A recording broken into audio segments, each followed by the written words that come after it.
2 से 3 दिन के बाद दिव्या और ज्येष्ठा अस्पताल से घर आ चुके थे। आज नामकरण की रस्म किया जा रहा था। दिव्या रेड कलर की साड़ी में आईने के सामने तैयार हो रही थी। उसके बच्चे बेड पर तैयार होकर लेटे हुए थे। बच्ची तो हमेशा की तरह अपने हाथों पैरों को लगातार हिला रही थी और आवाज़ भी निकाल रही थी।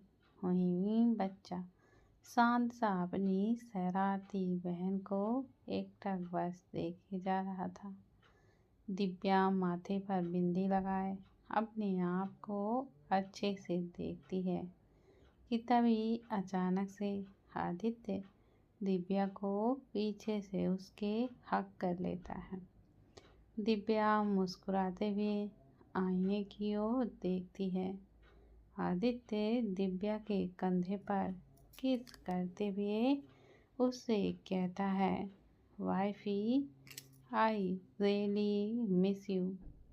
दिव्या आदित्य की ओर पलटकर उसके गर्दन पर अपनी बाहें लपेट कर कहती है, मिस्टर हस्बैंड, मैं आपके साथ ही। आदित्य दिव्या की कमर को पकड़कर करीब खींच कर कहता है, लेकिन कल तुमने मुझसे एक बार भी बात नहीं की। दिव्या आदित्य के गालों को खींच कर कहती है, मिस्टर हस्बैंड, आप ना शिकायत करते हुए बिल्कुल किसी छोटे के बच्चे जैसे दिख रहे हैं। आदित्य दिव्या के होठों को देखता है, फिर उस पर अपनी उंगली फिराते हुए कहता है, मुझे भी थोड़ा वक्त दे दो वाइफी। दिव्या तुरंत आदित्य से दूर होकर बोलती है, अभी नहीं mister husband, I am already बहुत लेट हो चुके हैं।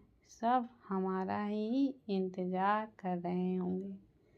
बोलते ही दिव्या अपने आयान को गोद में उठाकर कहती है, आप आपकी क्यूट रैबिट को लेकर आइए।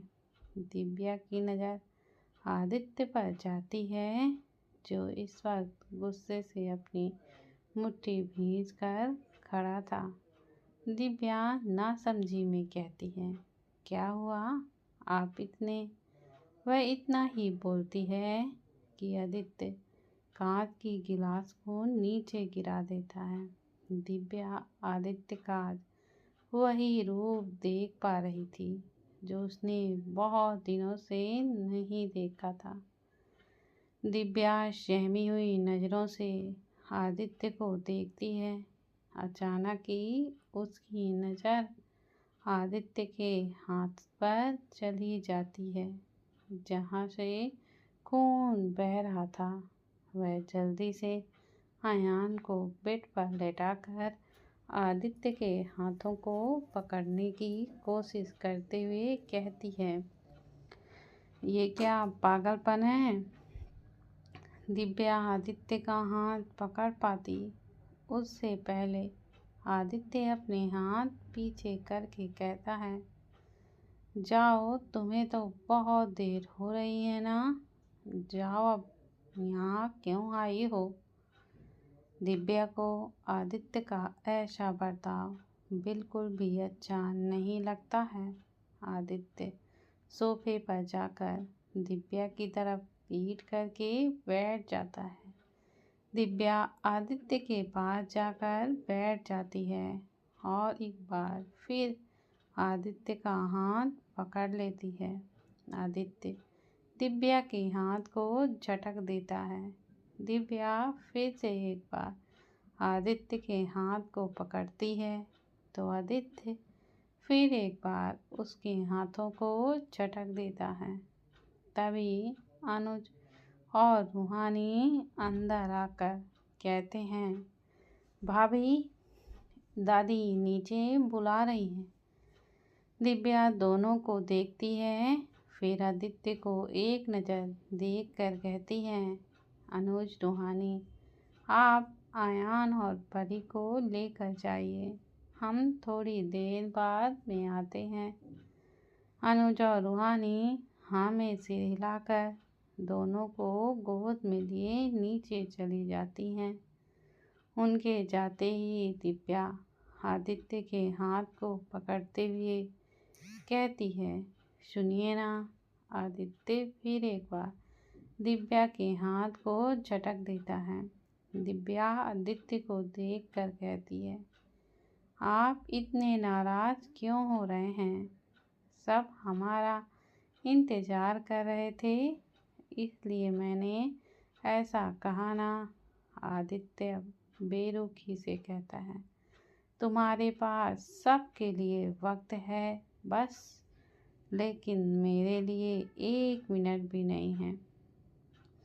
कल पूरे दिन मैं सिर्फ तुमसे बात करने के लिए तड़पता रहा, लेकिन कभी तुम सो रही हो तो कभी पूरे घर वालों से बात कर रही हो, तो कभी अपने बच्चों के साथ बिजी हो। एक बार भी मेरे बारे में सोचा नहीं। अब तुम्हें मुझसे कोई मतलब ही नहीं रहा। आदित्य की इतनी बेरुखी बात सुनकर दिव्या की आंखें नम सी हो जाती हैं। आप ऐसा क्यों बोल रहे हैं? बोलते हुए दिव्या अब एकदम से रोने लगती है। रोने की आवाज़ सुनते ही आदित्य दिव्या को देखता है, जिसकी आंखों से अब आंसू बहने लगे थे। यह देखकर आदित्य खुद को शांत करने के लिए अपनी आंखों को बंद कर लेता है। दिव्या रोते हुए आदित्य के सीने से लग जाती है। दिव्या और जोर जोर से रोने लगती है। आदित्य अपने लेफ्ट हैंड से दिव्या के पीठ को सहलाने लगता है। काफी देर बाद दिव्या सिसकने लगती है। आदित्य दिव्या के माथे को चूम कर कहता है, प्लीज ना, मुझे इग्नोर मत किया करो, मुझसे बर्दाश्त ही नहीं होता है। दिव्या सिसकते हुए कहती है, मैंने आपको इग्नोर नहीं किया। आदित्य दिव्या के कंधे को सहलाते हुए, ओके, जाओ, सब नीचे बुला रहे हैं तुम्हें। दिव्या ना में सर हिलाकर आदित्य के सीने से लग जाती है और कहती है, मुझे नहीं जाना। आदित्य अपने चोटों को रुमाल पर लपेटने लगता है। यह देखकर दिव्या फर्स्ट एड बॉक्स से दवाई निकाल कर लगाती है, फिर बैंडेज कर देती है। दिव्या एकटक आदित्य को देखती रहती है। आदित्य उठकर दिव्या का हाथ पकड़कर अपने साथ लेकर जाने लगता है, जिस पर दिव्या कहती है, मिस्टर हस्बैंड, अभी बच्चों का नाम रखना है तो क्या आपने कोई नाम सोचा है? यह सुनकर आदित्य दिव्या के कान में धीरे से कहता है, मैं तुम्हारे अलावा किसी के बारे में नहीं सोचता। मेरे लिए सिर्फ तुम और तुम ही दिल दिमाग में मन में बसी हो। दिव्या आदित्य के ऐसे जवाब से तुरंत कहती है, तो आपको हमारे बच्चों से प्यार नहीं है? इस पर आदित्य बिल्कुल चुप होकर दिव्या के साथ आगे की ओर बढ़ जाता है। दिव्या बस अपने जवाब का इंतजार करती रहती है। पंडित जी आ चुके थे। घर के सभी लोग मौजूद थे। सबसे पहले आदित्य और दिव्या के लड़के बच्चे का नाम रखा जाता है। लड़के बच्चे का नाम अव्यान रखा जाता है और लड़की बच्ची का नाम आव्या। सभी को नाम बहुत ही ज़्यादा पसंद आता है। दिव्या आदित्य को देखती है, जो कि बिल्कुल शांत था। उसे देखकर बिल्कुल भी पता नहीं लगाया जा सकता था कि वह खुश है या फिर दुखी है। इसके बाद ही ध्रुव और ज्येष्ठा के बच्चे का ध्रुवंश नाम रखा जाता है। उसके साथ ही नामकरण की रस्म खत्म होती है और आदित्य तुरंत अपनी जगह से उठकर बाहर की ओर जाने लगता है। दिव्या अपने बच्चों को देखती है जो कि पृथ्वी और विकासा जी के गोद में थे। यह देखकर दिव्या भी आदित्य के पीछे चली जाती है। आदित्य कार में बैठता उससे पहले दिव्या तुरंत जाकर उसका हाथ पकड़ लेती है और कहती है, बच्चे होने के बाद आप उन्हें प्यार नहीं दे पाएंगे, ये आपको पहले बता देना चाहिए। अगर आप पहले बताते तो मैं कभी बच्चे के लिए जिद ही नहीं करती। आदित्य दिव्या की तरफ मुड़कर कार से टिककर अपने दोनों हाथों को बांधकर दिव्या को देखता है। फिर अचानक ही कहता है, ठीक है तो फिर अनाथ आश्रम भेज देते हैं। दिव्या हैरानी से आदित्य को देखती है। फिर अचानक ही दिव्या के चेहरे पर गुस्से के भाव दिखाई देने लगते हैं। दिव्या के गुस्से भरे चेहरे को देखकर आदित्य दिव्या के कमर को पकड़कर खींचकर एकदम करीब कर लेता है। आदित्य दिव्या की नाक को पकड़कर खींचते हुए कहता है, बेवकूफ लड़की। आदित्य दिव्या के गाल पर हाथ रखकर उसकी आंखों में गहराई से देखते हुए कहता है, मुझे तुमसे जुड़ी हर एक चीज़, हर एक इंसान से प्यार है। और रही बात हमारे बच्चों की, तो मुझे थोड़ा सा वक्त लगेगा उन्हें अपना प्यार दिखाने में। वैसे भी तुम्हें पता है ना, मैं अपने इमोशंस नहीं दिखाता। मैं तुमसे गुस्सा था क्योंकि कल तुमने मेरे पास होते हुए भी मुझसे बात नहीं की। मैं तुम्हारे बिना नहीं रह सकता। देखो वाइफी, बच्चों से पहले मेरे लिए सबसे ज़्यादा इम्पोर्टेंट सिर्फ तुम हो और मैं बिल्कुल ये नहीं चाहूँगा कि तुम मुझसे ज़्यादा बच्चों को इम्पोर्टेंट दो। दिव्या एकटक आदित्य की आंखों में देखती रहती है। अब तक उसका गुस्सा कहीं छूमंतर हो चुका था। आदित्य दिव्या के कमर को छोड़कर कार का दरवाज़ा खोलता है। फिर दिव्या तुरंत उसका हाथ पकड़ लेती है और कहती है, मत जाइए ना। आदित्य दिव्या को देखता है, फिर कार से कुछ बैग्स निकालकर दरवाज़ा बंद कर देता है। फिर दिव्या को बैग्स दिखाते हुए कहता है, कल मैंने अपने हाथों से रैबिट और आयान के लिए शॉपिंग की थी। इन सब में उनके लिए कुछ कपड़े और कुछ ज़रूरत के सामान हैं। मुझे जो समझ आया मैंने ले लिया और बाकी चीज़ें आज आने वाला है। दिव्या बैग को खोल कर देखती है। उसमें बहुत ही ज़्यादा खूबसूरत से कपड़े आदित्य ने सेलेक्ट करके किए थे। बच्चों के लिए हर सामान लिया था। दिव्या फिर एक बार आदित्य को देखती है। आदित्य अंदर चलने का इशारा करता है और दिव्या का हाथ पकड़कर अंदर ले जाता है। सभी कोई बच्चों के साथ फोटो खिंचवा रहे थे। आदित्य दिव्या का हाथ छोड़कर अपने कमरे की ओर बढ़ जाता है। वहीं दिव्या सबके साथ बैठ जाती है।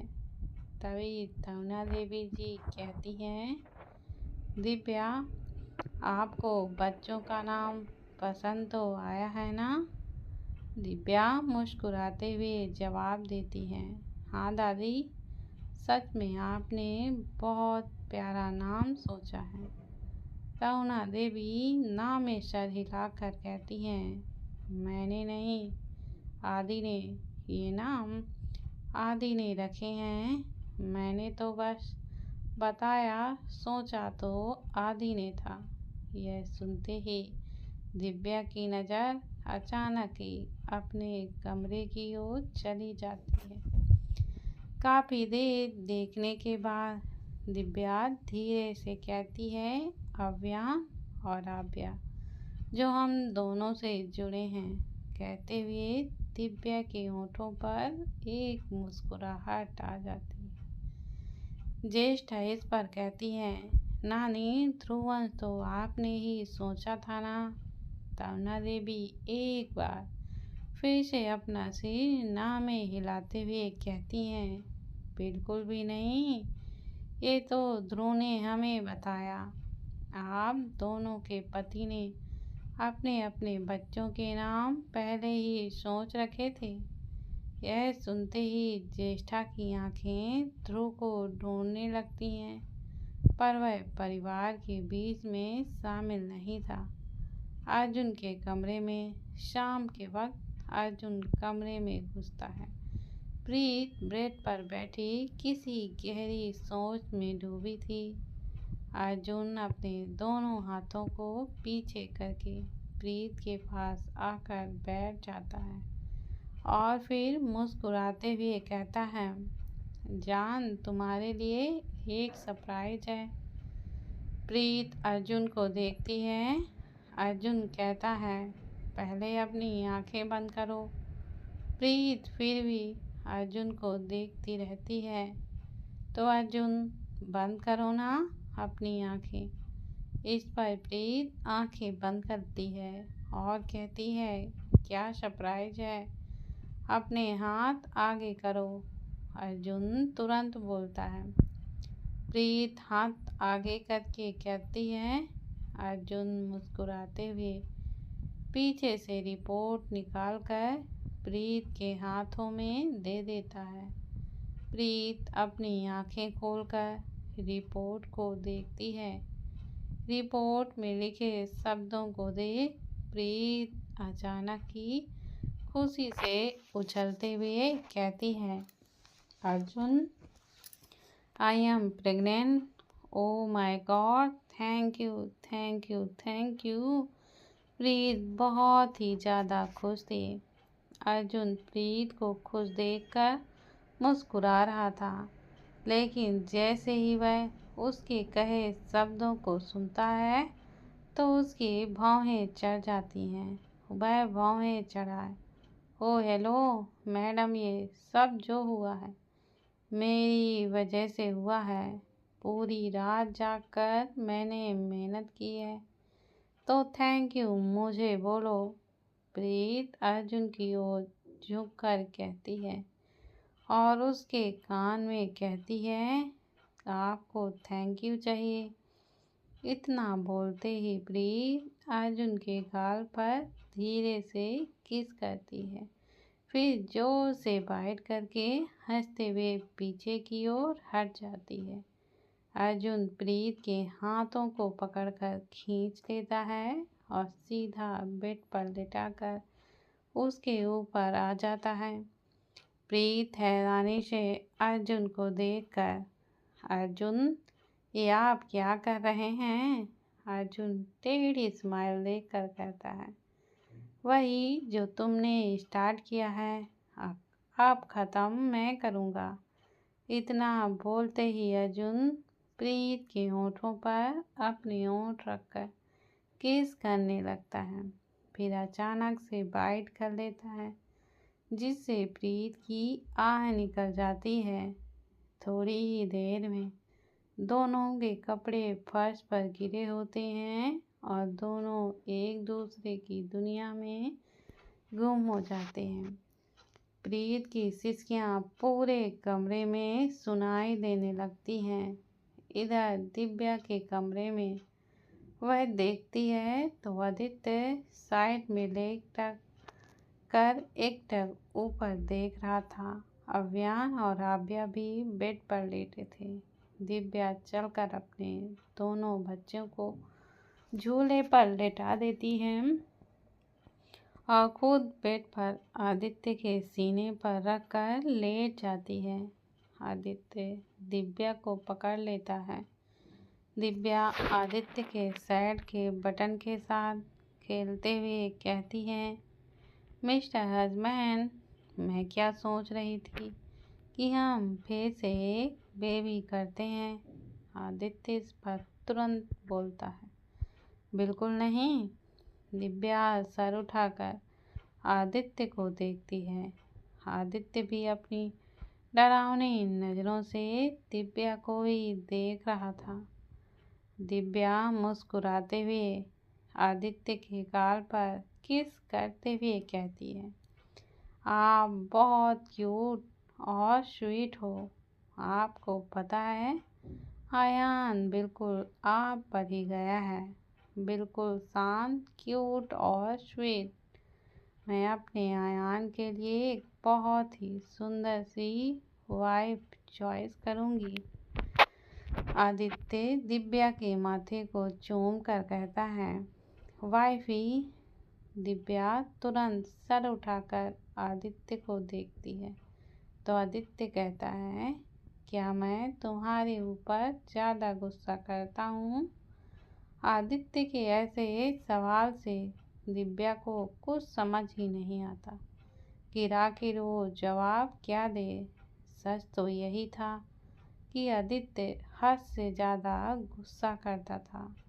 कुछ सोचते हुए दिव्या जवाब देती है, आपको ऐसा क्यों लगता है कि आप मुझ पर ज़्यादा गुस्सा करते हैं?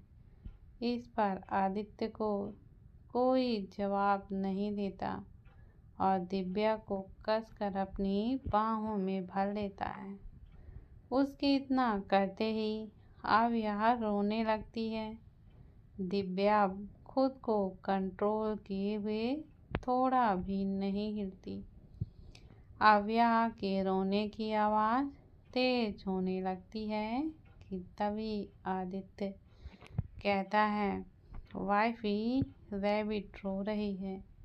दिव्या अब भी कुछ रिएक्ट नहीं करती।